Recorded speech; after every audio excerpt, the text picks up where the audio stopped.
नमस्कार दोस्तों। आप सबका स्वागत है आपके अपने YouTube चैनल अमर्स एकेडमी पे। दोस्तों, LT grade, UP, TGT, PGT, KVS, इन सभी एग्जाम्स की मैथ की तैयारी हमारे इस YouTube चैनल पे आप सबको कराई जा रही है। और ये ज्योमेट्री का हमारा जो कोनिक सेक्शन या सांकों के समीकरण चैप्टर चल रहा है, इसमें लेक्चर नंबर 2 है। इसके पहले हमने एक क्लास कर ली है, उसमें लगभग 15 क्वेश्चन भी शायद हमने सॉल्व किए थे। और इस क्लास में भी हम लगभग 15 से 20 क्वेश्चन आपके लिए लेकर आए हैं। बहुत ही बेहतरीन क्वेश्चन है, बिल्कुल दमदार। और हर एक क्वेश्चन से संबंधित जो भी आपका कॉन्सेप्ट रहेगा, वो कॉन्सेप्ट भी आपको क्लियर कराया जाएगा। तो मैं अमर यादव आप सबको स्वागत करता हूं एक बार फिर से अपने यूट्यूब चैनल पे, और शुरू करते हैं हम आज की अपनी क्लास। तो अगर आप इन क्लास की पीडीएफ वगैरह चाहते हैं तो हमारे टेलीग्राम चैनल को ज्वाइन कर लीजिए। वहाँ पे कई सारे प्रकार के पीडीएफ आपको दिए जाते हैं। अमर्स एकेडमी, ये हमारा टेलीग्राम चैनल, और फेसबुक पेज भी हमारा अमर्स एकेडमी के नाम से ही है, और साथ में इंस्टाग्राम आईडी से आप जुड़ सकते हैं। तो चलते हैं अपने आज के क्वेश्चन की तरफ। हमारा जो आज का फर्स्ट क्वेश्चन है, ये सब आप देख पा रहे होंगे। और सबसे पहले कॉपी पेन लेके बैठिए और हर एक क्वेश्चन खुद से सॉल्व करने की कोशिश करिए। ये जितनी ज्यादा आप प्रैक्टिस करेंगे उतना ही ज्यादा अच्छा आपको नॉलेज होगा। क्वेश्चन नंबर फर्स्ट कुछ इस प्रकार दिया हुआ है कि the foci of the ellipse x square upon 16 plus y square upon b square equal to 1 and the hyperbola x square upon 144 minus y square upon 81 equal to 125 1 अपॉन 25 coincide then the value of b square. मतलब दो हमारे पास एक ellipse है और एक hyperbola है, और बोला गया है कि इनकी एक फोकी जो है या एक केंद्र है, नाभि है, वो संकेंद्रीय है। जैसे ऐसे कुछ हो सकता है कि ये हमारे पास एक इलिप्स हो गया, इसकी एक फोकस ये है, एक फोकस ये है, और एक हाइपरबोला भी इसी टाइप से है। इस टाइप का हाइपरबोला हमारे सामने बन गया है, और उसका फोकस भी सेम है। जो एलिप्स का फोकस है वही हाइपरबोला का फोकस है। तो ये हमें निकालना है। तो हमारे पास देखिए इलिप्स की इक्वेशन दे रखी है अच्छी सी, x square upon 16 plus y square upon b square equal to 1। और हाइपरबोला की इक्वेशन है x square upon 144 minus y square upon 81 और इक्वल टू 1 अपॉन 25। अगर स्टैंडर्ड फॉर्म में इसको चेंज करेंगे तो कुछ इस तरह से आएगी, एक्स स्क्वायर अपॉन 144 अपॉन 25 माइनस वाई स्क्वायर अपॉन 81 अपॉन 25 इक्वल टू 1। ये स्टैंडर्ड फॉर्म में है। अब यहां से अगर हम बात करें ए स्क्वायर, तो ए स्क्वायर दोस्तों हमारा हो जाएगा 144 अपॉन 25, एंड बी स्क्वायर हमारे पास हो जाएगा 81 अपॉन 25। इसकी अगर हम एक फोकस निकाल लेते हैं, नाभि निकाल लेते हैं, तो वो नाभि इलिप्स की नाभि के बराबर रहेगी। तो पर ये जो हाइपरबोला है, पर इसकी नाभि अगर हम निकालते हैं ई, तो ये क्या हो जाएगा, ई स्क्वायर हम जानते हैं क्या होता है।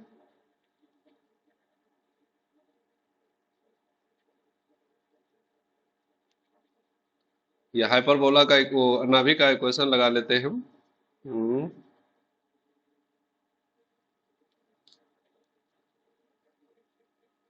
तो ये हमारे पास हो जाएगा ई बराबर under root 1 plus b square upon a square. और सारी वैल्यू अगर हम b square upon a square की वैल्यू पुट करते हैं, तो बी स्क्वायर दोस्तों 81 अपॉन 25 है, और ए स्क्वायर 144 अपॉन 25 है। तो जैसे ही रखेंगे 25 25 कैंसिल हो जाएगा, तो 81 अपॉन 144 बचेगा। इसको हम सॉल्व करेंगे तो 144 प्लस 81, तो यहाँ पे आएगा 4, 2, 225 अपॉन 144। तो दोस्तों यहाँ से ई निकल के आ जाएगा हमारे पास 15 अपॉन 12। ये ई आ गया 15/12। इसको अगर हम सिंपल कर लेते हैं तो 5/3। नहीं नहीं, थ्री टी पर 5/4 आएगा, सॉरी। अब इसकी अगर हम फोकस निकालते हैं तो फोकस या नाभि हमारे पास क्या होता है, ए ई कॉमा 0। ए ई क्या है, ए हमारे पास क्या था दोस्तों, इसका फोकस जो है, अगर हाइपरबोला का ए हमारे पास ए स्क्वायर 144/25, तो ए की वैल्यू 12/5, तो 12/5 इंटू ई क्या है हमारे पास, ई है 5/4, ई है 5/4 कॉमा 0। तो यहां से इसका जो केंद्र या नाभि निकल के आएगी वो निकल के आएगी 3,0। और ये नाभि इक्वल है उस इलिप्स का, जो इक्वेशन इलिप्स का दिया था इसकी नाभि के बराबर। ठीक, तो इलिप्स की जो नाभि होगी वो ए ई कॉमा 0 या क्या हो जाएगी, ए ई कॉमा 0। दोनों कह रहा है कॉन्साइड कर रहे हैं तो सिमिलर होगा। इसका मतलब यहां से अगर हम देखेंगे तो ए ई की वैल्यू क्या है 3, और एलिप्स में ए की वैल्यू ए स्क्वायर 16 है, तो ए की वैल्यू क्या हो जाएगी 4, ए की वैल्यू 4, तो 4 इंटू ई,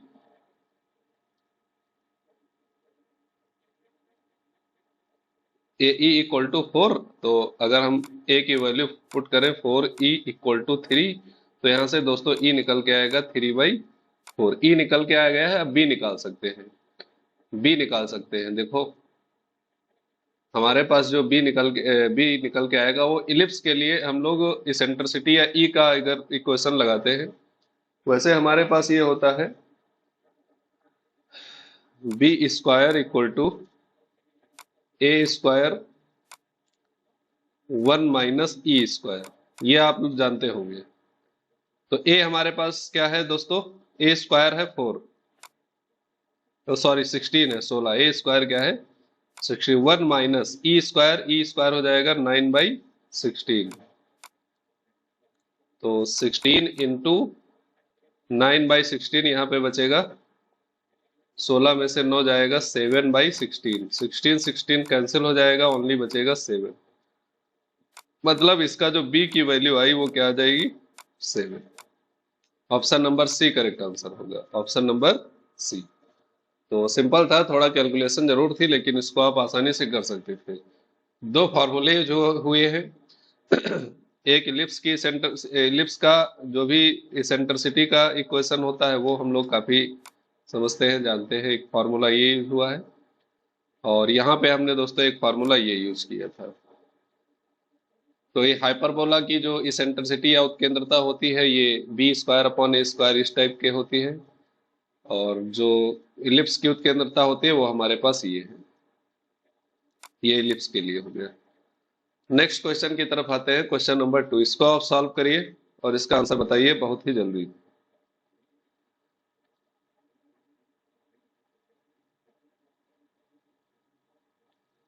क्वेश्चन नंबर 2 मित्रों हमारे पास दिया हुआ है, the equation of the tangent to the parabola y² = 4x at the point 2,1। तो ये कैसे क्वेश्चन होते हैं, ये परवलय हो या अतिपरवलय हो या इलिप्स हो या सर्कल हो, कोई भी आपके पास ग्राफ दिया हो और उस पे किसी टेंजेंट का इक्वेशन हमें फाइंड आउट करना है, उसके किसी भी पॉइंट पर हमें टेंजेंट का इक्वेशन फाइंड आउट करना है। तो कैसे करेंगे ये सब लोग जानते हैं कि इसको डिफरेंशिएट कर देंगे, जो भी हमारे पास कर्व दिया हुआ होता है इसको डिफरेंशिएट करके और वो पॉइंट उस पर पुट कर देते हैं, तो हमारे पास निकल के आ जाता है एम। एम मतलब उसकी प्रवणता या कह सकते हो टेंजेंट निकल के आ जाती है। इसको आप आंसर करिए फटाफट।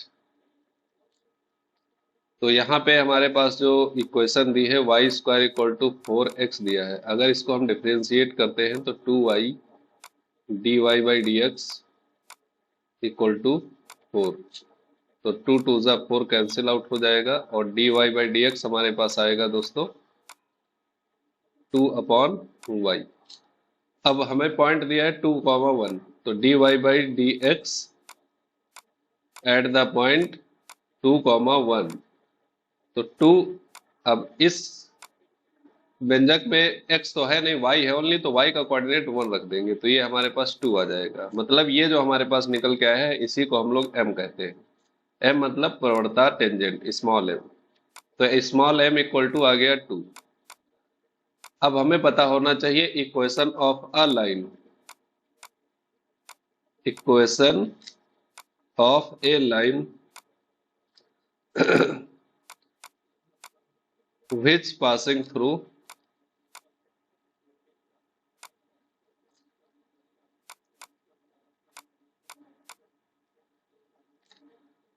a point x1 comma y1 and having normal या टेंजेंट जो भी कह सकते हैं, टेंजेंट m, मतलब एक सरल रेखा का समीकरण जो एक बिंदु से होकर जाती है x1 कॉमा y1 और इसकी प्रवणता क्या है, प्रवणता क्या है, m है। इसका समीकरण क्या होता है, तो ये हम सब जानते हैं, y minus y one equal to m x minus x1, ये होता है उस सरल रेखा का समीकरण। इसको ध्यान रखिएगा।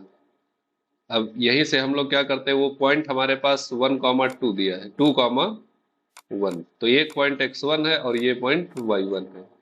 तो अगर हम ये फॉर्मूला यूज करते हैं तो y minus y one, one है हमारे पास, m निकल के आया है 2 और x माइनस x1 हमारे पास 2 है। इसको सॉल्व कर लेते हैं, बस आंसर आ जाएगा 2x माइनस 4, तो y माइनस 2x और प्लस 3 इक्वल टू 0। तो y माइनस, अच्छा माइनस से मल्टीप्लाई कर, तो यहाँ तो कोई ऑप्शन ही नहीं मैच कर रहा है, कोई ऑप्शन मैच नहीं कर रहा है आपका, तो इसका मतलब नन ऑफ दीस, इसमें से कोई भी आंसर सही नहीं होगा।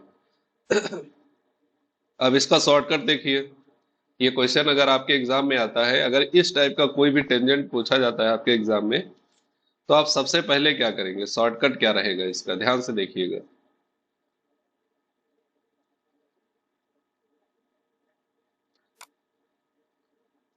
अब एक बॉक्स बना रहे हैं, उसके अंदर आपको शॉर्टकट के बारे में बताएंगे।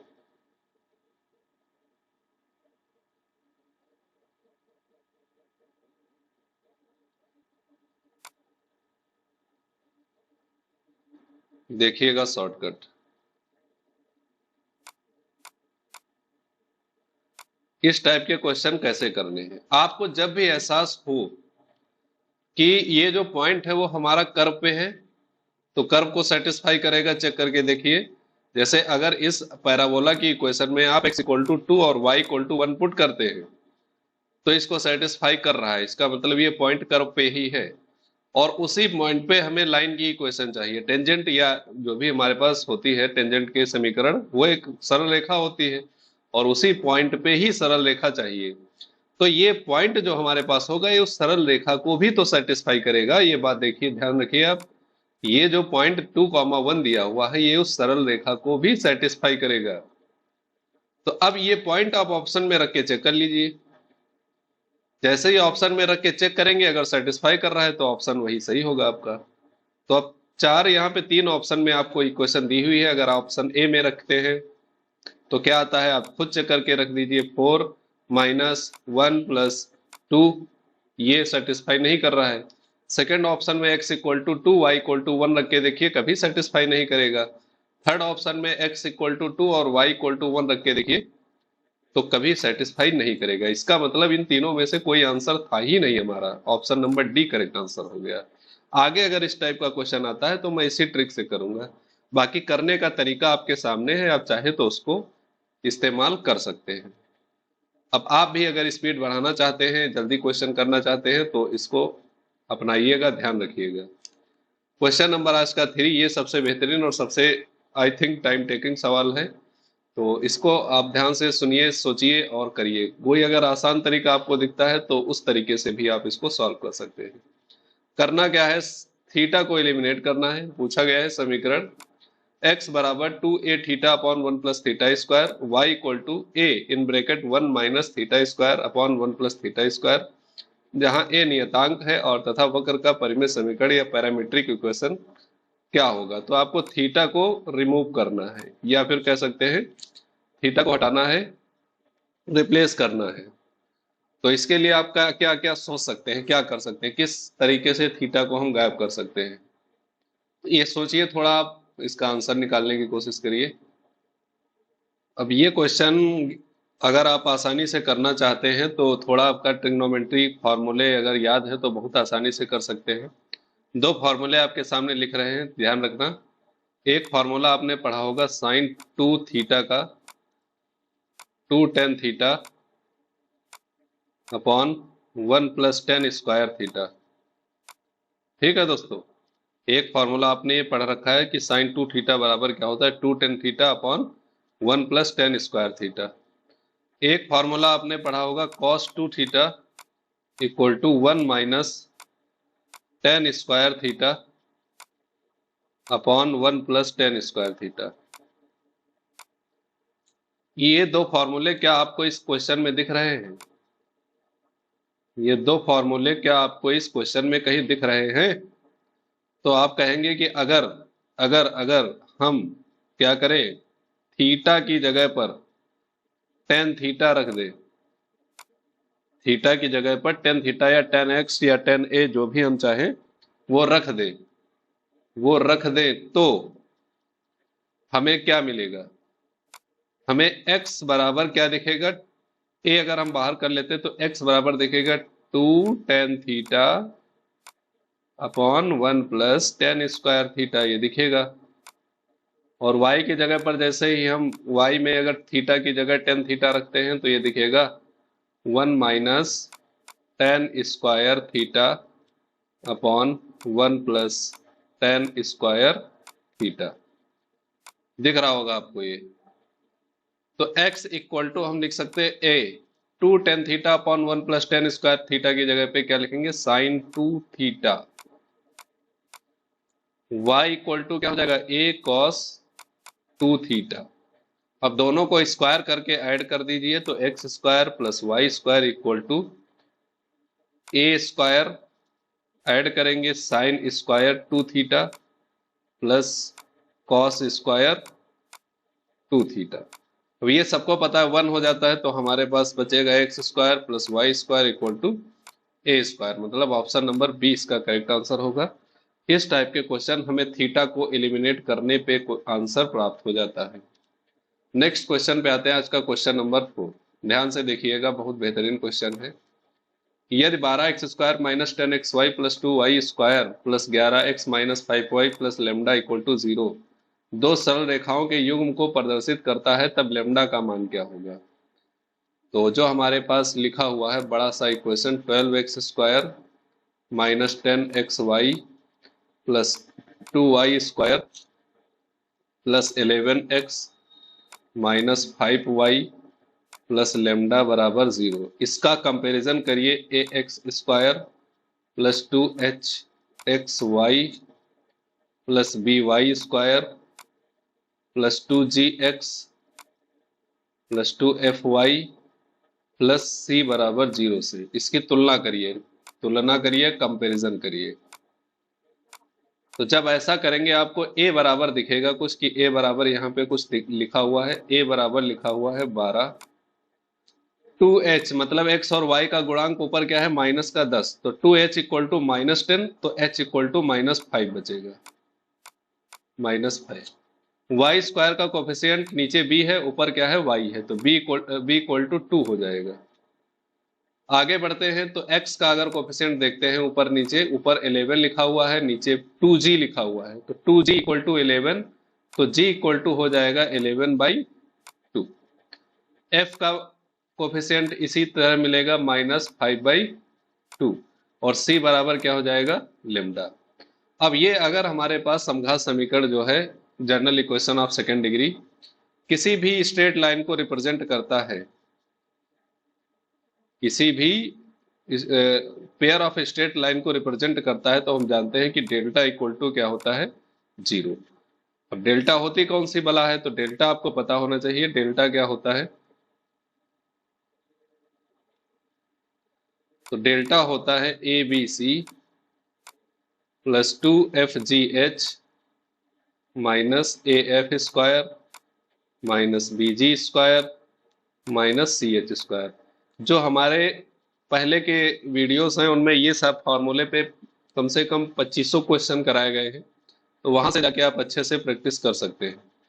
ये जीरो के बराबर होना चाहिए। अगर ये पेयर ऑफ स्ट्रेट लाइन को रिप्रेजेंट करता है तो ये जो हमारे पास डेल्टा है इक्वल टू जीरो होना चाहिए।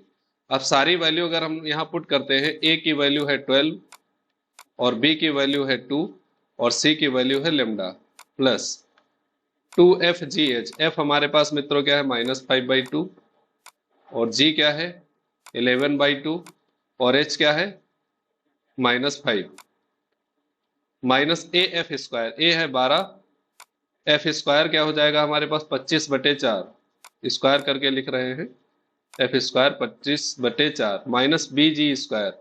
बी मित्रों है हमारे पास 2 और जी हमारे पास 11, तो इसका square 121/4 minus c h square. C हमारे पास लेमडा है और एच है -5, इसका स्क्वायर हो जाएगा 25। ये इक्वल टू किसके होना चाहिए, जीरो के होना चाहिए।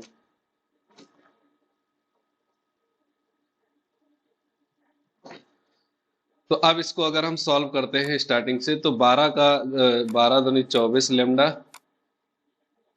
प्लस यहाँ से 2 कैंसिल हो जाएगा और -5 और -5 का मल्टीप्लाई प्लस का 25 और 25 का 11 से मल्टीप्लाई करेंगे तो 25 एकम 25, 25 एकम 25, 26 27, तो 275/2 ये मिलेगा।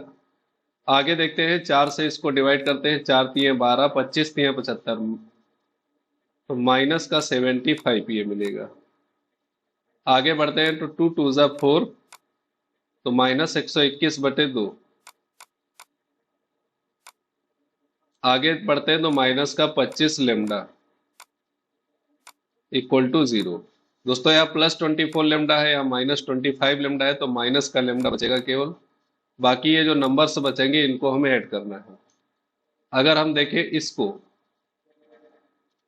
इन दो को देखते हैं, ध्यान से देखिएगा ब्रैकेट वाले, तो अपॉन में 2 है तो इनमें एलसीएम ले लिया 2, तो 275 में से 121 माइनस कर दीजिए, तो ये हमारे पास बचेगा 4 और 5 और 1, 154 माइनस 75।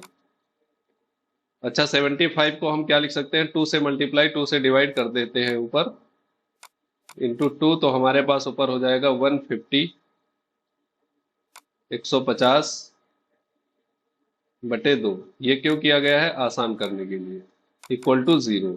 तो माइनस लेमडा प्लस 2 एलसीएम मिल जाएगा, 154 माइनस 150, 4 बचेगा, 2 से डिवाइड कर देंगे तो हमारे पास निकल के आएगा minus lambda equal to -2, minus minus cancel out, lambda की वैल्यू आ गई, तो ये हमारे पास इसका आंसर हो जाएगा। तो यहाँ पे दो महत्वपूर्ण फॉर्मूले आपको याद रखना है। एक आपको ये दिख रहा है general equation of second degree, क्योंकि इसी से आपको कंपैरिजन करना होगा। सेकेंड फॉर्मूला आपको ये दिख रहा है। ये दो चीजें आपके लिए यहाँ पे इंपॉर्टेंट है। तो हम बढ़ते हैं नेक्स्ट क्वेश्चन की तरफ। क्वेश्चन नंबर आज का 5।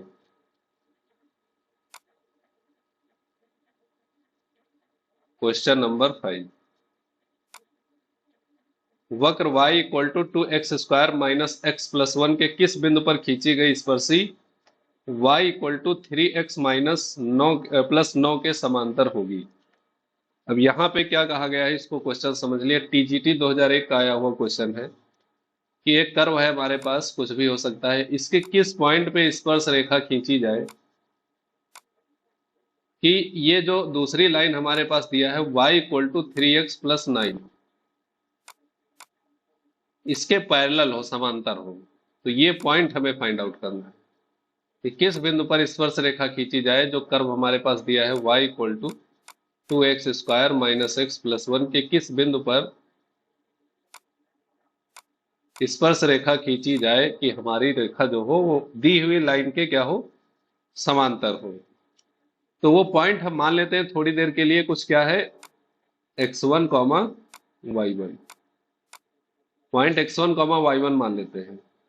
तो x1, y1 इस कर्व पे होगा कहीं पे, इस कर्व पे जो पॉइंट हमारे पास है x1, y1 है, इसी पे माना है हमें, क्योंकि यहीं पे हमें निकालना है। अब x1 y1 पर हमें स्पर्श रेखा की समीकरण चाहिए पहले। तो अभी बताया था कि किसी भी कर्व पे टेंजेंट की इक्वेशन निकालनी है तो हमें कर्व को डिफरेंशिएट करना पड़ेगा और m की वैल्यू निकालनी पड़ेगी एट द गिवन पॉइंट, और तब लाइन का क्वेश्चन निकाल के हम लाइन को निकाल सकते हैं। और वो लाइन पैरेलल है किसके, दी हुई लाइन के। तो अब ध्यान से देखिएगा, मजा आएगा इसमें। तो हमारे पास जो equation y equal to 2x² minus x plus 1 है, इसको डिफ्रेंशिएट करते हैं अगर, तो dy by d x equal to मिलेगा 4x माइनस 1। हमें किस पॉइंट पे dy बाई डी एक्स चाहिए, वो है पॉइंट x1 कॉमा y1। तो ये हमारे पास निकल के आएगा 4x1 माइनस 1। ये जो है ये है प्रवणता। अब अगर दो रेखाएं समांतर होती हैं तो इनका टेंजेंट क्या होता है, सेम होता है। m1 m2 अगर है, अगर ये पैरेलल है तो m1 बराबर m2 होगा। अब दी हुई लाइन की जो प्रवणता है दोस्तों, अगर y बराबर, ये ध्यान से देखिएगा इसको, जो लाइन हमारे पास दी है इसका जो टेंजेंट है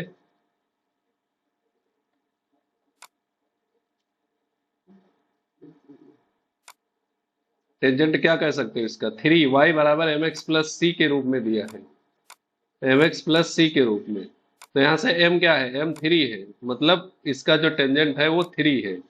तो जो हमें लाइन खींचनी है, जो टेंजेंट हमें खींचनी है, बनानी है, उसका भी प्रवणता क्या होगी, 3 ही होगी, क्योंकि पैरेलल है उसके। तो यहाँ पे हम m इक्वल टू 3 पुट कर देते हैं। तो ये बात आप ध्यान से देखिएगा, यहाँ पे जैसे ही आप m इक्वल टू 3 पुट करते हैं तो 4x1 माइनस ये हो जाएगा 3 प्लस 1, तो x1 इक्वल टू 1 आ जाएगा। x1 इक्वल टू क्या आ जाएगा, 1। y1 कैसे निकलेगा, अब ऑप्शन में 1 तो कई जगह है, लेकिन x1 इसी में है, डी ऑप्शन में। बाकी x इसमें 2 है, इसमें 3 है, इसमें 2 है। तो डी ऑप्शन में ही केवल x का कोऑर्डिनेट क्या है, 1 है, y का कोऑर्डिनेट 2 है। तो बस ऑप्शन यहीं पे हम आ जाएगा, आंसर लगा के आगे बढ़ सकते हैं। फिलहाल अगर आप सेकंड पॉइंट निकालना चाहते हैं, जो हमारे पास कर्व है जिसपे पॉइंट माना गया है x1 y1, उस कर्व में x1 इक्वल टू 2 रखिए, 1 सॉरी जो निकाला है, तो y equal to 2 into 1 minus 1 plus 1। तो 2 इंटू माइनस 1 प्लस 1, ये हमारे पास बचेगा 2। y इक्वल टू क्या आ जाएगा, 2। नेक्स्ट क्वेश्चन पे आते हैं, क्वेश्चन नंबर 6। बहुत बेहतरीन क्वेश्चन। एक वक्र पर प्राचलिक समीकरण x इक्वल टू ई की power t cos t y equal to e की पावर टी साइन टी है, तब बिंदु t बराबर पाई बाई 4 पर स्पर्शी x अक्ष से बनाया गया कोण क्या होगा। x अक्ष से बनाया गया कोण दोस्तों प्रवणता ही होती है। प्रवणता अगर हम इसकी निकाल लेते हैं, m को ही हम लोग dy बाई डी एक्स कहते हैं, तो बहुत आसानी से इसका आंसर बता सकते हैं। t बराबर पाई बाई 4, तो हम dy बाई डी एक्स की तरफ जाते हैं अगर, तो हमारे पास x इक्वल टू दिया है e की पावर t cos t, और y बराबर दिया हुआ है e की पावर t sin t। अगर फर्स्ट को हम t के रिस्पेक्ट में डिफरेंशिएट करते हैं तो dx अपॉन dt क्या मिलेगा हमारे पास, प्रथम पद द्वितीय का मतलब फर्स्ट सेकंड वाला लगा देंगे, e की पावर t cos का हो जाएगा माइनस साइन t, और प्लस cos t एस्टिस रखेंगे, और e की पावर t का e की पावर t। तो ये हमारे पास मिलेगा e की पावर t, कॉमन ले लेंगे तो cos t minus sine t। Second को डिफरेंशिएट करेंगे अगर हम y को, तो dy बाई डी टी क्या मिलेगा हमारे पास, e की पावर t साइन t का differentiation cos t plus sine t as it is, और e की पावर t का e की पावर t, e की पावर t कॉमन ले लेंगे तो dy अपॉन डी टी हमें मिलेगा e की power t sine t plus cos t, ये मिल जाएगा। अब अगर हम dy बाई डी एक्स चाहते हैं, क्या चाहते हैं, dy बाई डी एक्स, तो इसको लिख सकते हैं dy upon D T upon D x upon D T. क्या किया, dt से दोनों तरफ डिवाइड कर दिया, तो dy अपॉन डी टी क्या है, e की power t sine t plus cos t। Upon में dx अपॉन dt क्या निकला है, e की power t cos t minus sine t. e की पावर t तो कैंसिल हो जाएगा, और dy बाई dx हमें किस पॉइंट पे चाहिए, पाई बाई 4 पे, t equal to pi by 4 put कर देंगे, तो sine pi by 4 plus cos pi by 4 upon में क्या जाएगा दोस्तों, cos pi by 4 minus sine pi by 4। तो साइन पाई बाई 4 क्या होता है हमारे पास, 1/√2 होता है, सब वैल्यू सेम होती है, 1/√2। नीचे क्या हो जाएगा, 1/√2 माइनस 1/√2 कैंसिल आ जाएगा, डी अपॉन में जीरो आ जाएगा, और जब भी अपॉन में जीरो आता है तो m बराबर टेन थीटा बराबर क्या आ जाएगा, इन्फिनिटी। इन्फिनिटी आएगा तो थीटा की वैल्यू क्या हो जाएगी, पाई बाई 2। 90 डिग्री पे ही टेन क्या होता है, इन्फिनिटी होता है, तो ऑप्शन नंबर डी इसका करेक्ट आंसर हो जाएगा। बस थीटा बराबर क्या आ जाएगा, पाई बाई 2, मतलब जो भी इसकी प्रवणता है ये एक्स अक्ष से 90 डिग्री का कोण बना रही है। जो भी इसका टेंजेंट होगा, स्पर्शी होगी, वो एक्स अक्ष से कितने डिग्री का कोण बनाएगी, 90 डिग्री का, पाई बाई 2। आते हैं नेक्स्ट क्वेश्चन पे, क्वेश्चन नंबर 7। क्वेश्चन नंबर 7 को देखिए, सॉल्व करिएगा कि बिंदुओं 0,0 a,0 तथा 0,b से होकर गुजरने वाले वृत्त का केंद्र है। तो अगर सर्कल का इक्वेशन, जनरल इक्वेशन आपको पता होगा, x square plus y square plus 2gx plus 2fy plus c equal to 0। अब अगर इन तीनों पॉइंटों से होकर गुजरता है तो तीनों को सेटिस्फाई करेगा। तो 0,0 को सेटिस्फाई अगर कराएंगे तो सब कुछ जीरो हो जाएगा, और c इक्वल टू क्या जाएगा, जीरो हमारे पास। आपने क्वेश्चन किए होंगे तो आपको पता होगा। अगर ये पॉइंट a,0 से, ये वृत्त अगर a,0 से होकर गुजरता है तो a,0 इसको सेटिस्फाई करेगा, तो x की जगह पर a और y की जगह पे 0 पुट करते हैं, तो a square plus 0 plus 2ga और प्लस 0 प्लस c। तो यहां से मिलेगा a square plus 2ag plus c equal to 0, और c 0 पहले निकाल चुके हैं तो ये भी 0। तो टोटली हमारे पास क्या आ जाएगा, a square plus 2ag equal to 0। a अगर कॉमन ले लेते हैं तो a plus 2g equal to 0। अब या तो a 0 होगा या तो a प्लस 2g 0 होगा। तो a प्लस 2g को जैसे ही हम लोग 0 करते हैं तो g इक्वल टू निकल के आता है minus A by 2। Minus A by 2 मतलब इसका जो सेंटर है उसका g कोऑर्डिनेट क्या है, माइनस ए बाई 2 है। y f कोऑर्डिनेट निकाल लेते हैं। अब थर्ड पॉइंट 0,b से होकर जाता है, ये कह रहा है 0,b से, तो 0,b भी इसको सेटिस्फाई करेगा। तो x की जगह पर 0 और y की जगह पे b पुट कर देंगे, तो 0 plus b square plus 0 plus 2f, y की जगह पर b प्लस c क्या है, 0 इक्वल टू 0। तो b square plus 2fb equal to 0। B common ले लिया तो b plus 2f equal to क्या बचा, 0। अब या तो b बराबर 0 कर दो या फिर b plus 2f equal to 0 होगा। तो यहां से f की वैल्यू माइनस बी बाई 2 निकल के आएगी। अब सेंटर जो होता है वो हमारे पास होता है माइनस जी कॉमा माइनस एफ। ये बात ध्यान रखना कि जो सेंटर होता है वो क्या होता है, माइनस जी कॉमा माइनस एफ, माइनस जी कॉमा माइनस एफ। जब ये एफ और जी की वैल्यू यहाँ पे पुट करेंगे तो आएगा plus a by 2 comma b by 2। तो ये हमारे पास ऑप्शन नंबर बी इसका आंसर मिल जाएगा। कौन सा मिलेगा ऑप्शन, ऑप्शन नंबर बी। तो ये सिंपल सा इसका हो गया। इस तरह से आपको क्वेश्चन सॉल्व करना है एग्जाम में, एकदम खुले दिमाग से, कि प्लस माइनस में डिफरेंस नहीं होना चाहिए, नहीं तो वो क्वेश्चन आप 100% गलत करके आएंगे ही आएंगे, क्योंकि इतना दिमाग नहीं लगाएंगे कि माइनस का आया है तो आंसर प्लस में होगा कि माइनस में होगा, क्योंकि माइनस में पहले से होता है, इसलिए जब माइनस की वैल्यू आ जाती है तो फिर उसमें अगर पुट करेंगे तो प्लस हो जाएगी। क्वेश्चन नंबर 8 को देखते हैं क्या दिया हुआ है। हाँ, ये बढ़िया क्वेश्चन है, ये थोड़ा कॉन्सेप्ट क्वेश्चन है। यदि समीकरण a x square plus 2hxy plus by square plus 2gx plus 2fy plus c equal to 0, इसको लिख लेते हैं a x square plus 2hxy plus by square plus 2gx plus 2fy plus c equal to 0। एक वृत्त को प्रदर्शित करें तो आवश्यक प्रतिबंध क्या होगा। चलो अच्छा, वृत्त का इक्वेशन भी लिख लेते हैं।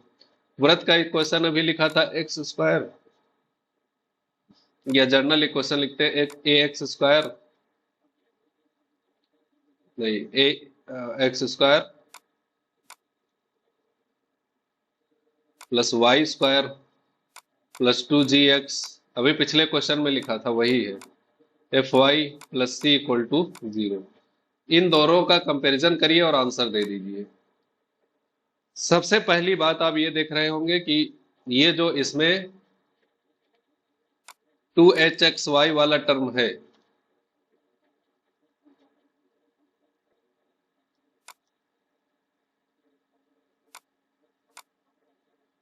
टू एच एक्स वाई वाला टर्म जो है वो नहीं है, 2hxy वाला टर्म नहीं है। सर्कल के इक्वेशन में 2hxy वाला टर्म नहीं होता है, मतलब एक्स वाई वाला टर्म होता ही नहीं है। तो क्या होता है, क्यों नहीं होता है, इसका कारण क्या है। इसका कारण क्या है कि सर्कल के इक्वेशन के लिए h 0 होता है। h क्या होता है, 0। तो एक्स वाई से 0 मल्टीप्लाई होके 0 हो जाता है। तो पहला तो पॉइंट मिल गया हमारे पास कि h क्या होना चाहिए, 0 होना चाहिए अगर सर्कल का इक्वेशन बनना है इसको। तो अगर general equation of second degree को सर्कल का इक्वेशन बनना है तो सबसे पहली कंडीशन ये है कि h को क्या होना चाहिए, 0 होना चाहिए, क्योंकि सर्कल के इक्वेशन में एक्स वाई वाला पद होता ही नहीं है। अगली बात करें तो दो चीजें और, आप एक चीज और देख पा रहे होंगे कि सर्कल में एक्स स्क्वायर और वाई स्क्वायर के जो गुणांक है, कोफिशियंट है, वो 1 × 1 है, हमेशा 1 1 1 रहेंगे। सर्कल के इक्वेशन में एक्स स्क्वायर और वाई स्क्वायर के कोफिशियंट हमेशा 1 रहता है। तो general equation of second degree में एक्स स्क्वायर और वाई स्क्वायर का कोफिशियंट जो दिया हुआ है, इसको क्या होना चाहिए, ये 1 होना चाहिए। 1 मतलब बराबर होना चाहिए, इसको क्या होना चाहिए, बराबर, मतलब ए बराबर होना चाहिए बी के। 1 तो हम इसको बाद में बना सकते हैं, लेकिन पहले क्या होना चाहिए, ए बराबर बी। तो कौन सा ऑप्शन आपको अच्छा सा दिखेगा, ऑप्शन नंबर सी, क्योंकि यहाँ पे दिया हुआ है कि ए बराबर बी होना चाहिए और एच बराबर क्या होना चाहिए, 0। बस हो गया इसका आंसर। हम नेक्स्ट क्वेश्चन पे आते हैं, क्वेश्चन नंबर 9। मित्रों क्वेश्चन नंबर 9 हमारे पास दिया हुआ है कि the centre of the circle passing through the point 0, 0, 1, 0 and touching the circle x square plus y square plus 9। वाह क्या बात है। तो चलो कुछ बनाते हैं, पहले स्ट्रेट लाइन लेते हैं, एक रेखा।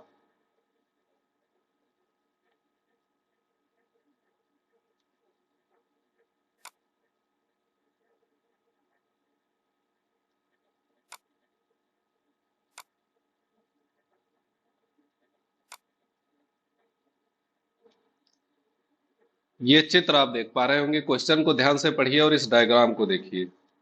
बहुत ही बेहतरीन डायग्राम आपके लिए डिजाइन किया गया है। कहा गया है कि बिंदुओं 0, 0, यहाँ पे जो हमारे पास मूल बिंदु होता है वो 0, 0 होता है। 0, 0 से होकर और दूसरा बिंदु है 1, 0 और एक हमारे पास पॉइंट है 1, 0 से होकर जाने वाले वृत्त होकर जाने वाले और वृत्त x square plus y square बराबर 9। ये जो बड़ा सर्कल है हमारे पास, ये है x square plus y square equal to 9 को स्पर्श करने वाले वृत्त का केंद्र क्या होगा। जो अब देखिए दो सर्किल आपको दिख रहे होंगे जो 0, 0 से भी पास हो रहे हैं और 1, 0 से भी पास हो रहा है, और साथ में इस बड़े वाले सर्कल को टच भी कर रहा है, दो जगह पे अलग अलग। तो इस पूरे मतलब जो भी कंडीशन दे रखी है, तो दो सर्कल पॉसिबल है, या तो ये फर्स्ट क्वाड्रेंट में होगा या तो फोर्थ क्वाड्रेंट में होगा। तो अगर हम फर्स्ट वाले का सेंटर निकाल लेते हैं तो फोर्थ वाले का भी निकाल सकते हैं आसानी से। तो ये अगर इसका सेंटर है हमारे पास जो आपको दिख रहा है, ठीक है, और जो बड़ा सर्कल होगा इसका रेडियस क्या होगा, तो अगर इसका 9 है तो 3 स्क्वायर लिख सकते हैं, तो रेडियस r इक्वल टू क्या होगा 3। अगर हम मूल बिंदु से और इसके सेंटर से होकर जाती हुई एक लाइन खींचते हैं ये, तो ये रेडियस होगी, ये टोटल डिस्टेंस क्या होगी इसकी 3। छोटे वाले सर्कल का रेडियस क्या होगा, आप कहेंगे 3/2। छोटे वाले सर्कल का रेडियस क्या होगा 3/2। और ये जो एक्स एक्सिस पे ये इसका डिस्टेंस काट रहा है एक्स एक्सिस पे, ये इसकी लेंथ क्या हो जाएगी, इसकी लेंथ हो जाएगी 1, क्योंकि 1,0 पे काट रहा है, तो ये लेंथ 1 हो गई इसका। अगर सेंटर से परपेंडिकुलर डाल देते हैं, सेंटर से अगर परपेंडिकुलर डाल देते हैं तो ये बीच में जाएगा हाफ में, तो ये डिस्टेंस क्या हो जाएगी 1/2। यहाँ पे भी ये रेडियस है तो 3/2। अब एक ट्रेंगल दिख रहा है, इसमें पाइथागोरस अगर लगा के हम इसकी ये डिस्टेंस फाइंड आउट कर सकते हैं d। तो अगर पाइथागोरस निकालते हैं 3/2 का स्क्वायर इक्वल टू 1/2 का स्क्वायर प्लस d स्क्वायर, तो 9/4 माइनस 1/4 इक्वल टू d स्क्वायर। ये मित्रों हमारे पास निकल के आएगा 8/4। अगर हम कैंसिल आउट करेंगे 2 बराबर d स्क्वायर, तो d की वैल्यू आ जाएगी √2। मतलब ये जो ऊंचाई आई है हमारे पास ये क्या आ जाएगी √2। तो x कोऑर्डिनेट, सेंटर का x कोऑर्डिनेट तो 1/2 हो जाएगा, क्योंकि x एक्सिस पे ये जो सेंटर है वो कितनी दूरी पे है 1/2 डिस्टेंस पे है।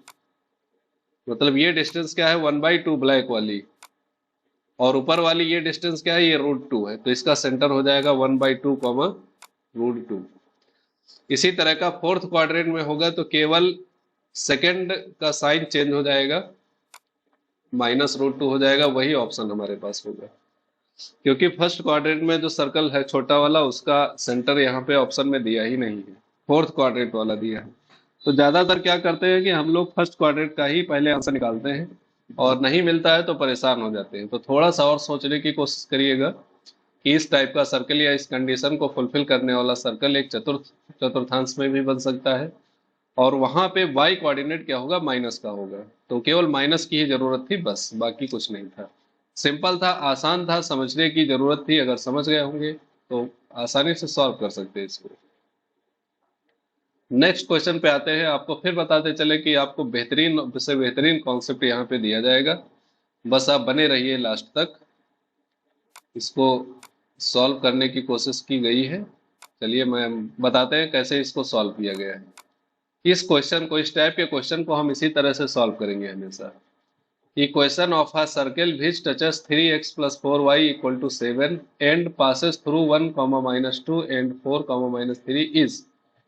मतलब कहा गया कि बिंदु 1, -2 और 4, -3 से होकर जाने वाले और 3x + 4y = 7 को स्पर्श करने वाले वृत्त का समीकरण दीजिए।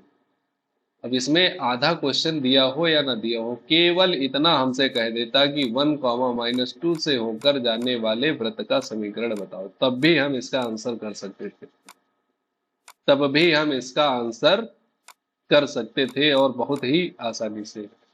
वैसे पूरा डाटा दिया है तो हम लोग बेसिक तरीके से इसका इक्वेशन फाइंड आउट कर सकते हैं, बट हमें इसकी जरूरत नहीं है।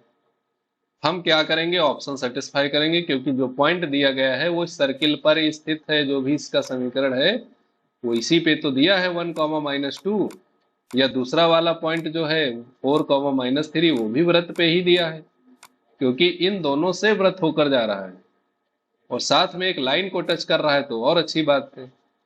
तो क्या करेंगे, 1, -2 से इसको सेटिस्फाई करा लो या 4, -3 से करा लो। तो 1, -2 ज्यादा अच्छा लग रहा है। पहला ऑप्शन अगर उठाते हैं तो x = 1 और y = -2 पुट करते हैं, देखते हैं क्या आता है। जैसे x = 1, y = -2 पुट करोगे तो x = 1, ये हो जाएगा 1 और -2 का स्क्वायर 4, -94 × 1, और ये -18 दूना 36, माइनस का हो जाएगा +55।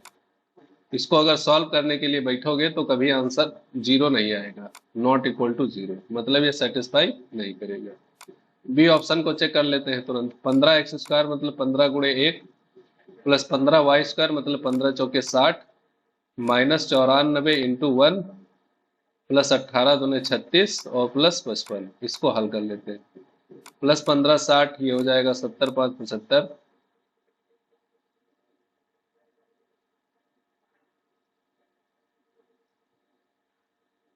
और आगे क्या आएगा, -94 और प्लस 36 प्लस 55, 18 और y की वैल्यू -2, ये माइनस का 36 होगा, तो ये 74 और प्लस 55 माइनस का 94, 36 ऐड करेंगे तो क्या आएगा, 6 4 10 और 9 3 12 1 13 130, 75 और 55 ऐड करके देखते हैं क्या आता है, 5 5 10 7 5 12 और 130 माइनस 130, कट पिट के क्या जाएगा, 0 बराबर 0, मतलब ऑप्शन नंबर 20 का करेक्ट आंसर होगा। आगे हमें जाने की जरूरत ही नहीं है। क्वेश्चन नंबर 11 पे आ जाओ बहुत ही जल्दी से। क्वेश्चन नंबर 11 देखते हैं हमारे पास, इसका आंसर करिए, बहुत बेहतरीन क्वेश्चन मिला है आपको। सेम उसी टाइप से, उस वृत्त का समीकरण जो बिंदु 3,6 से होकर जाता है और अक्षों को स्पर्श करता है।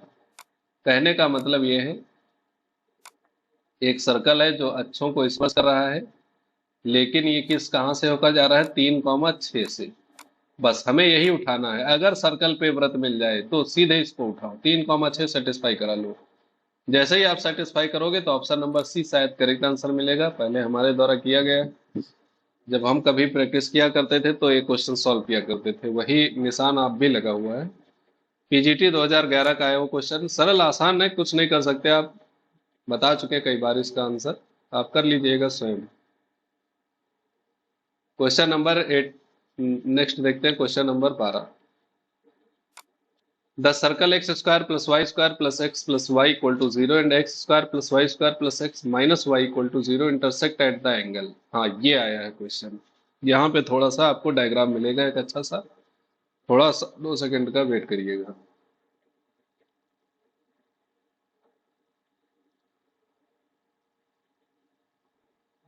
दो सर्कल हैं,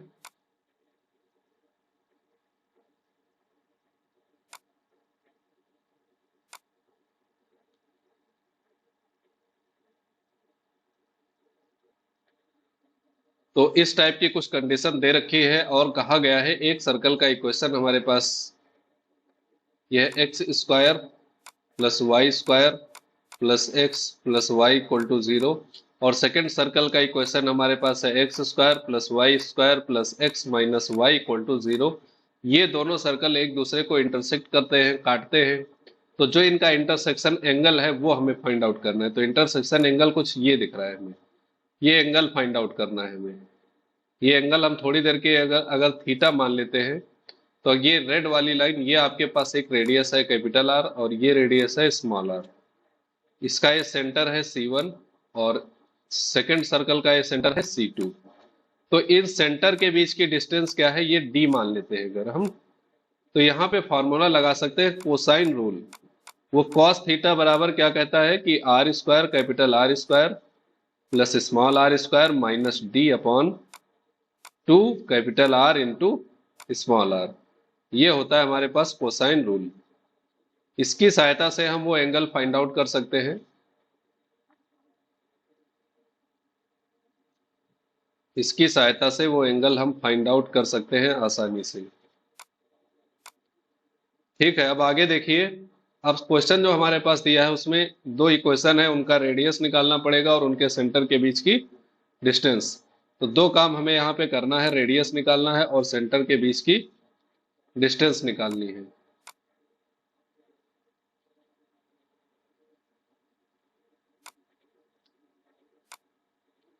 तो देखते हैं क्या दिया हुआ है। अगर हम पहले सर्कल का इक्वेशन लिखे, x square plus y square plus x plus y equal to 0, तो यहाँ से एफ क्या मिलेगा, या जी पहले लिखते हैं, जी ये -1/2 और एफ क्या मिलेगा, -1/2।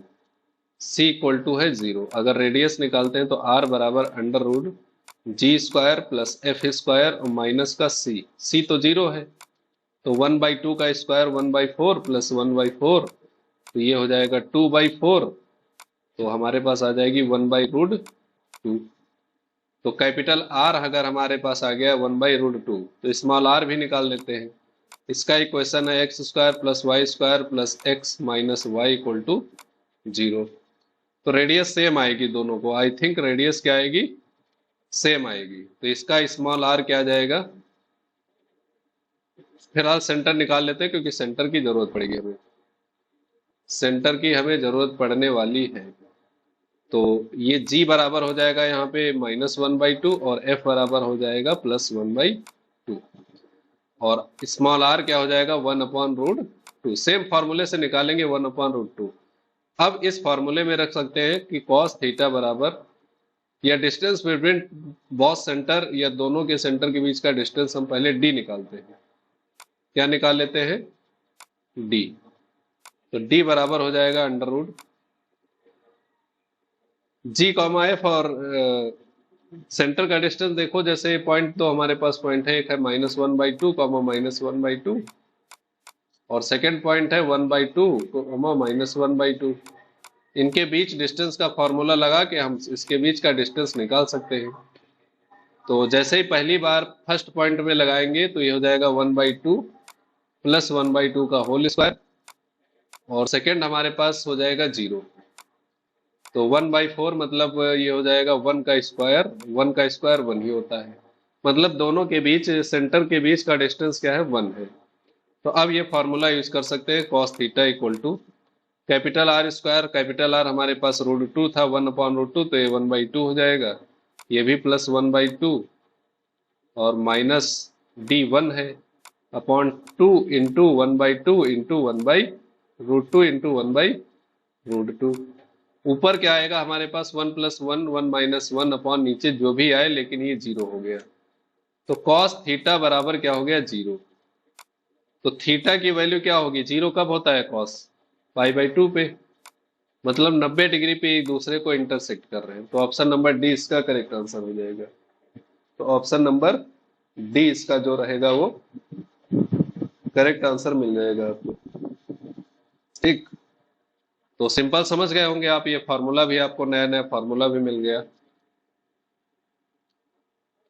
तो ये फार्मूला आप ध्यान रखिएगा, इंटरसेक्शन ऑफ, मतलब दो सर्कल के बीच इंटरसेक्शन एंगल जो होता है वो निकालने के लिए बहुत ही यूजफुल है। हम आते हैं अपने नेक्स्ट क्वेश्चन की ओर। आज का क्वेश्चन नंबर 13। काफी समय हो जाता है एक एक क्वेश्चन करने में, हो सकता है 15 क्वेश्चन ही कराए, बट कॉन्सेप्ट आपको बहुत बेहतरीन समझा के ही जाएंगे हम।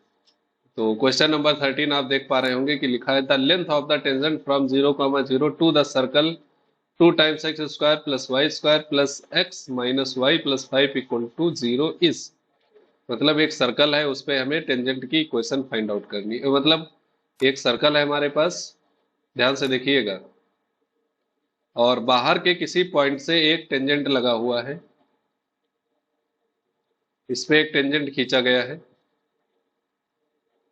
ये पॉइंट है, ये टेंजेंट है हमारे पास।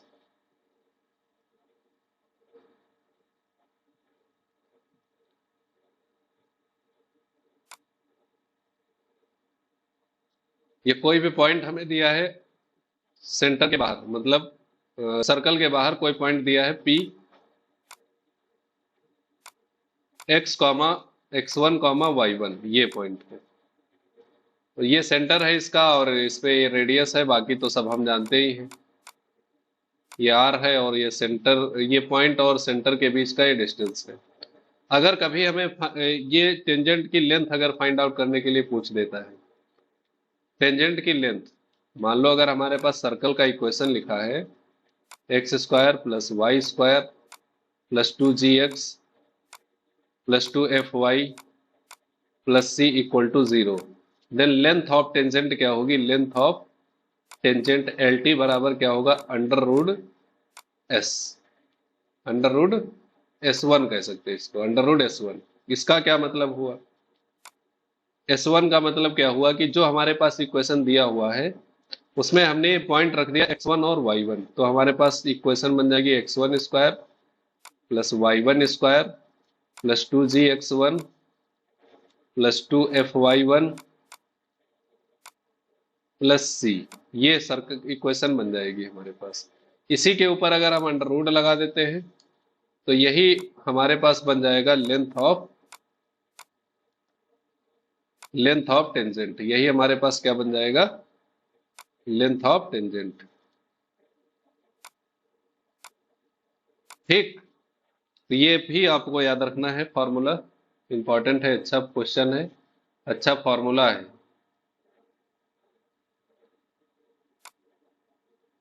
ये फॉर्मूला ध्यान रखेंगे। लेंथ ऑफ टेंजेंट, कोई भी कर्व होगा, कोई भी कर्व, सर्कल के अलावा अगर इलिप्स है, पैराबोला है, हाइपरबोला है, वहां पे अगर ऐसा क्वेश्चन बनता है कि उसके बाहर कोई पॉइंट दिया है और उस पर एक टेंजेंट डाली गई है, उसकी लेंथ बतानी है, तो अंडर रूट के अंदर जो भी उसका इक्वेशन है उस पर वो पॉइंट रख दो। अब यहाँ पे 0,0 से डाला जा रहा है, देखो क्या निकल के आएगा, लेंथ निकल के आएगी जो हमारे पास,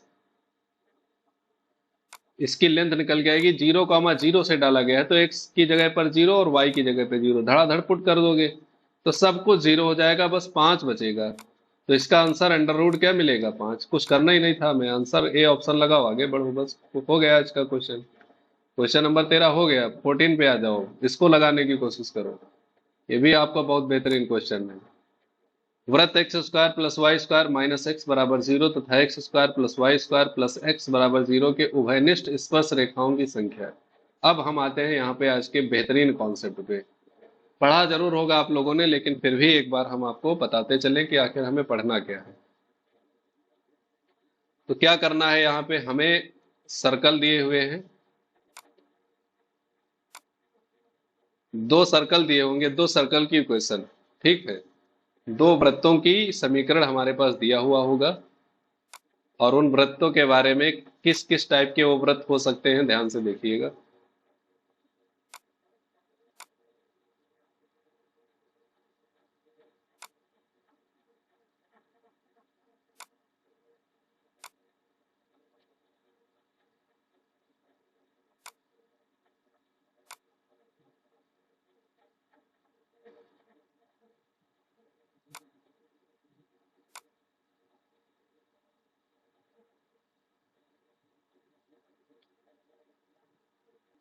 ये इस टाइप के हमें तीन कंडीशन, एक कंडीशन और होती है वो भी बताएंगे आपको, फिलहाल ये कंडीशन देखते हैं। डबल डबल सर्कल का इक्वेशन दिया होगा, और वो कंडीशन कुछ इस टाइप से होगी कि ये दो वृत्त आपको फर्स्ट कंडीशन में दिख रहे हैं कि दूर दूर है, कहीं पर भी टच नहीं कर रहे हैं। अगर इनकी रेडियस थोड़ी देर के लिए मान लेते हैं कि रेडियस R1 है, और सेकंड सर्कल का इक्वेशन रेडियस क्या है, R2 है, स्मॉल R1 R2 मान लेते हैं, और इनका सेंटर के बीच का डिस्टेंस क्या होगा, C1 C2 कह सकते हैं।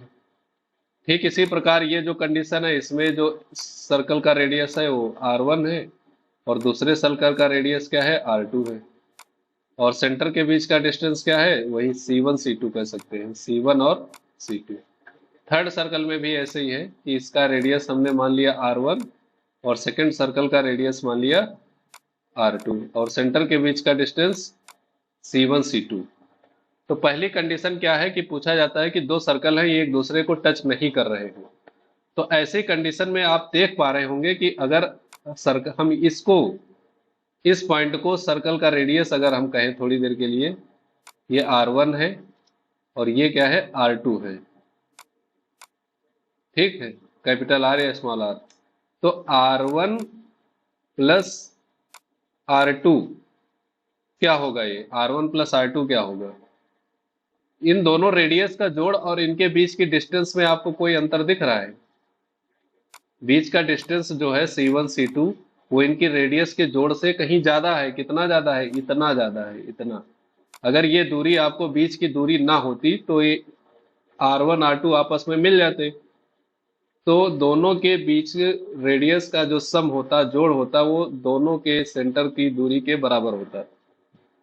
तो दिख रहा है आपको कि जो सर्कल के केंद्रों के बीच की दूरी है, ये उनकी त्रिज्याओं के जोड़ से ज्यादा हो, तो R1 plus R2 less than होगा C1 C2 से। सेंटर के बीच का डिस्टेंस है C1 C2, तो वृत्त की त्रिज्याओं का योग कम है अगर उनके केंद्रों के बीच की दूरी से, तो ये वृत्त अलग अलग होंगे, कहीं पे एक दूसरे को टच नहीं कर रहे होंगे। दूसरी कंडीशन में आप देखिए, अगर इसको हम थोड़ी देर के लिए R1 कहें और ये वाली R2 कहें, तो दोनों के केंद्रों के बीच की दूरी बराबर होगी उनकी त्रिज्याओं के योग के बराबर। R1 प्लस R2 क्या होगा, C1 प्लस C2 के, क्योंकि केंद्रों के बीच की दूरी बराबर त्रिज्याओं का जोड़, इसकी त्रिज्या प्लस उसकी त्रिज्या और उनके बीच की दूरी क्या है, बराबर है। अगर ऐसा आ जाता है तो इसका मतलब दोनों सर्कल एक दूसरे को टच कर रहे हैं, बाह्यता बाह्यता टच कर रहे हैं। अंतः अगर टच करते तो क्या होता, इसका भी डायग्राम आप देख लीजिए। अगर एक सर्कल हमारे पास ये है, दूसरा डायग्राम है, और दूसरा सर्कल सर्कल ये है, अंतः टच कर रहे हैं, ठीक। तो एक का रेडियस क्या है, R1 है, बड़े वाले का मान लेते हैं R1 है, और छोटे वाले सर्कल का रेडियस क्या है, R2 है। तो अगर अंतः टच कर रहे होंगे तो ये C1 C2 जो होगा वो R1 माइनस R2 के बराबर होगा। कभी अगर ऐसा आता है कि C1 C2 बराबर आ जाता है R1 माइनस R2 के, तो इसका मतलब क्या हो जाएगा कि आप जो देख रहे हैं वो सर्कल अंतः टच कर रहे हैं, मतलब आंतरिक रूप से एक दूसरे को टच कर रहे हैं, ठीक। ये दोनों सर्कल क्या है, आंतरिक रूप से एक दूसरे को टच कर रहे हैं।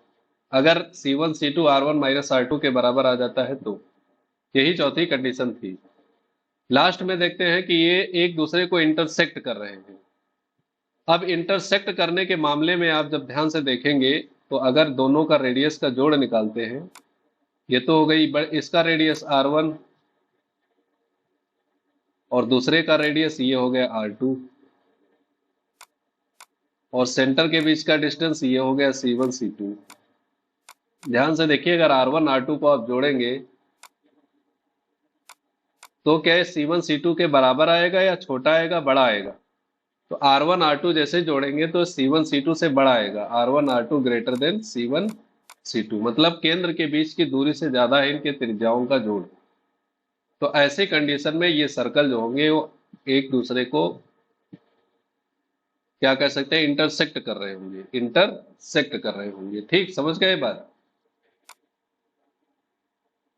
ये कंडीशन, ये तीनों कंडीशन ध्यान रखना। अब बात आती है कि स्पर्श टेंजेंट या जो स्पर्श रेखाएं होती है उनकी संख्या। तो पहली कंडीशन में आप देखिए कि अगर पहली कंडीशन फॉलो कर रही है तो ये दोनों सर्कल पे उभयनिष्ठ या कॉमन टेंजेंट कितने खींचे जा सकते हैं, कॉमन टेंजेंट, कॉमन टेंजेंट, उभयनिष्ठ स्पर्श रेखाएं कितनी खींची जा सकती हैं। तो अगर पहली कंडीशन है, इसको फर्स्ट सेकंड थर्ड नाम दे देते हैं, फर्स्ट सेकंड थर्ड और ये फोर्थ। तो पहली कंडीशन में कितनी टेंजेंट हम लोग खींच सकते हैं, उभयनिष्ठ कि दोनों सर्कल पे आए साथ में। तो फर्स्ट में पहले तो आप ये खींच खींच देंगे कि ये बताने की जरूरत नहीं पड़ेगी। यहाँ पे पहले कंडीशन में आप पहली स्पर्श रेखाएं खींच देंगे, दूसरी एक इसी तरह की नीचे खींच देंगे जो दोनों को टच करेगी, दोनों की स्पर्श रेखाओं को टच करेगी। फिर उसके बाद आप क्या करेंगे कि हमने कहा और स्पर्शी खींचो, तो कहोगे चलो अच्छा और खींचते हैं, और इसमें खींच देंगे, एक तो ये खींच जाएगी, उसके बाद ये खींच देंगे, इस टाइप से। ये भी तो स्पर्श रेखा हुई, दोनों को टच कर रही उभयनिष्ठ स्पर्श रेखा। कहा जाए कि अरे और भी खींच सकती है तो और खींच दो, तो और खींच सकते हैं। तो एक इस तरह से तिरछा मार देंगे, येलो वाली। तो टोटल कितनी स्पर्श रेखाएं हो गई, पूछा जाए आपसे कि टोटल कितनी स्पर्श रेखाएं होंगी, तो आप कहेंगे टोटल कॉमन टेंजेंट कितनी होंगी, चार। चार कॉमन टेंजेंट होती है जब सर्कल के सेंटर, मतलब दोनों सर्कल अलग अलग होते हैं तब। अगर दोनों सेंटर सर्कल एक दूसरे को टच नहीं कर रहे हैं या इंटरसेक्शन नहीं कर रहे हैं तो टोटल कॉमन टेंजेंट कितने खींच सकते हैं, चार। अब अगर अब अगर सेकंड कंडीशन पे आते हैं तो इसमें कॉमन टेंजेंट कितने खींच सकते हैं, तो आप कहेंगे एक तो बच्चा ये खींच सकता है और दूसरी बच्चा इधर खींच सकता है। दो एक खींच लिया, बोल हमने कहा और खींचो, तो आप कहेंगे चलो अच्छा देखते हैं कहीं जुगाड़ बनता है तो एक और खींचते हैं। तो एक और ऐसे खींच सकते हैं जो दोनों में कॉमन होगी बिल्कुल बीच से। इसके अलावा अब आप कोई भी तीसरी टेंजेंट चौथी टेंजेंट इसमें नहीं खींच सकते। तो अगर सर्कल दो एक दूसरे को टच कर रहे हैं तो ऐसी कंडीशन में आप कितनी स्पर्श रेखाएं खींच सकते हैं? 3। कॉमन टेंजेंट कितनी हो जाएंगी? 3। तीसरी कंडीशन पे आते हैं। तीसरी कंडीशन पे केवल और केवल दो ही कॉमन टेंजेंट खींच सकते हैं, एक ये वाली और एक नीचे, बस। तीसरी पे केवल और केवल दो कॉमन टेंजेंट खींची जा सकती हैं, इसके अलावा कोई नहीं। चौथी कंडीशन में अब इसमें कितनी? 2। बाकी बीच में कहीं पर खींचेंगे तो कॉमन टेंजेंट वो नहीं होगी। लास्ट कंडीशन में देखते हैं कि कितनी कॉमन टेंजेंट खींच सकते हैं, तो यहाँ पे आप देखेंगे तो एक ही मिलेगी आपको। केवल और केवल एक कॉमन टेंजेंट, ऐसी टेंजेंट केवल एक है जो दोनों सर्कल को स्पर्श करेगी या दोनों सर्कल को टच करेगी। तो ऐसी एक कॉमन टेंजेंट कितनी है? एक। मतलब चौथी कंडीशन में आप कितनी स्पर्श रेखा खींच सकते हैं? एक। केवल और केवल एक। तो ये पूरा आज का कॉन्सेप्ट हो गया बेहतरीन वाला इस सर्कल से रिलेटेड। अब आते हैं हम अपने क्वेश्चन की तरफ। ध्यान से देख लीजिए, स्क्रीनशॉट ले लीजिए, लिख के रख लीजिए। क्वेश्चन नंबर 14 बोल रहा है कि दो सर्कल दिए हुए हैं, उभयनिष्ठ स्पर्श रेखाओं की संख्या ज्ञात करनी है। तो हम शुरू करते हैं इसका पोस्टमार्टम। तो x square plus y square minus x बराबर 0। तो यहाँ जो, तो इसका सेंटर जो आएगा जी कॉमा एफ, ये आएगा 1/2, क्योंकि एफ का कोऑर्डिनेट है नहीं और जी है -1/2।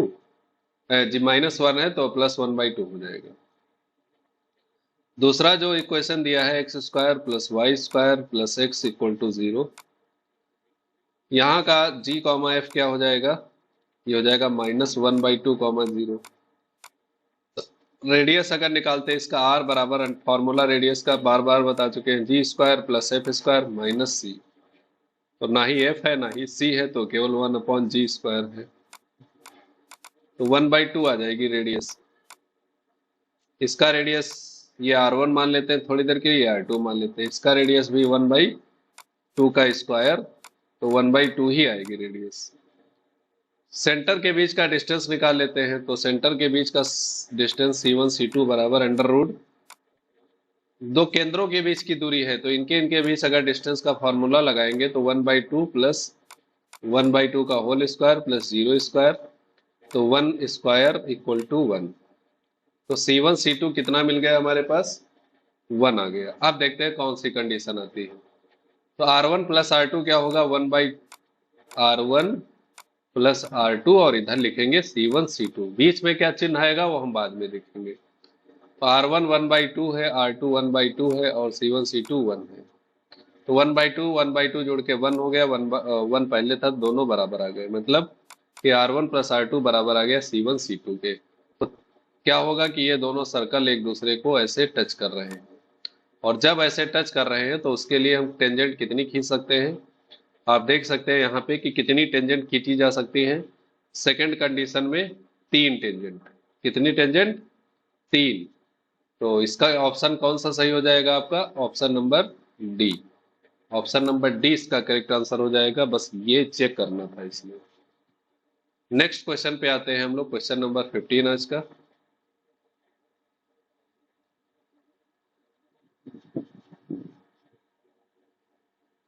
यहाँ पे दिया हुआ है, अब फिर से वही चीज पूछी गई है, सारी चीज पूरा प्रोसेस सेम है, कुछ नहीं करना है आपको, बस सेंटर निकालना है और सेंटर के बीच का डिस्टेंस। तो फर्स्ट इक्वेशन आप देख पा रहे होंगे, तो इसका सेंटर आप ऐसे ही देख लीजिए। ये -4 है तो 2 हो जाएगा, कॉमा ये -6 है तो 3 हो जाएगा। ये जी कॉमा एफ हो गया, एक सेंटर हो गया। दूसरे इक्वेशन का सेंटर ये हो जाएगा -2 और -3, तो इसका सेंटर -2 कॉमा -3। ये जी कॉमा एफ सेकेंड सर्कल के लिए हो गया। सी क्या है? सी है, इसमें पहले वाले में सी है -12 और दूसरे वाले में सी दोस्तों क्या है? +4। रेडियस R1 निकालते हैं, under root G square plus F square minus सी। तो जी का स्क्वायर 2, 4 हो जाएगा, 3 का स्क्वायर 9 और माइनस का 12 और प्लस हो जाएगा, माइनस माइनस प्लस। तो 9 4 13 प्लस 12 क्या हो जाएगा? 25, और ये 5 आ जाएगा। इसका रेडियस R1 क्या आ गया? 5। R2 निकालते हैं, अंडर रूट 2 का स्क्वायर 4 प्लस 3 का स्क्वायर 9 और -4। 5 4 9 4 13 -4 4 कैंसिल 9 और ये मिलेगा 3। तो R2 आ गया 3। C1 C2 फटाफट निकाल लेते हैं। तो -2 का होल स्क्वायर प्लस -3 और -3 का whole square, distance between 2 point का फार्मूला लगा है। -4 का स्क्वायर 16, 3 का स्क्वायर 3 3 6 हो जाएगा, से 36 हो जाएगा। 16 और 36 हमारे पास क्या मिलेगा, 6 6 12 2 4 5 52। तो C1 C2 अंडर रूट 52 आ गया। तो R1 प्लस R2 और C1 इंटू C2। R1 5 है, ये 3 है और C1 C2 अंडर रूट 52 है। तो लगभग 7 पॉइंट कुछ होगा, 49 का वर्गमूल 7 और 52 का 7 से कुछ ज्यादा होगा। इधर क्या है, 5 3 8 है और इधर क्या है, 7 पॉइंट कुछ कुछ कुछ। तो इसका मतलब R1 R2 बड़ा है किससे, C1 C2 से। R1 R2 बड़ा है C1 C2 से। तो इसका मतलब ये दोनों क्या कर रहे होंगे, एक दूसरे को इंटरसेक्ट कर रहे होंगे। तो इंटरसेक्ट एट द 2 पॉइंट, ये दोनों सर्कल एक दूसरे को 2 बिंदुओं पर एक दूसरे को काटेंगे। तो ये थे आज के हमारे बेहतरीन 15 क्वेश्चन। तो काफी समय हो गया है, 1 घंटे से ज्यादा हम क्लास नहीं करना चाहते, बाकी क्वेश्चन और भी थे। पीडीएफ आपको दे देंगे, चाहे तो आप क्वेश्चन सॉल्व कर सकते हैं। फिलहाल हम अगले वीडियो में क्वेश्चन को शामिल कर लेंगे। पैराबोला से कई सारे क्वेश्चन हैं। सर्कल आज का काफी मेन मुद्दा रहा है हमारा, और सर्कल पे अच्छे अच्छे क्वेश्चंस कराए हैं। और भी इसी तरह के क्वेश्चन आपको मिलते रहेंगे, बस बने रहिए आप हमारे साथ।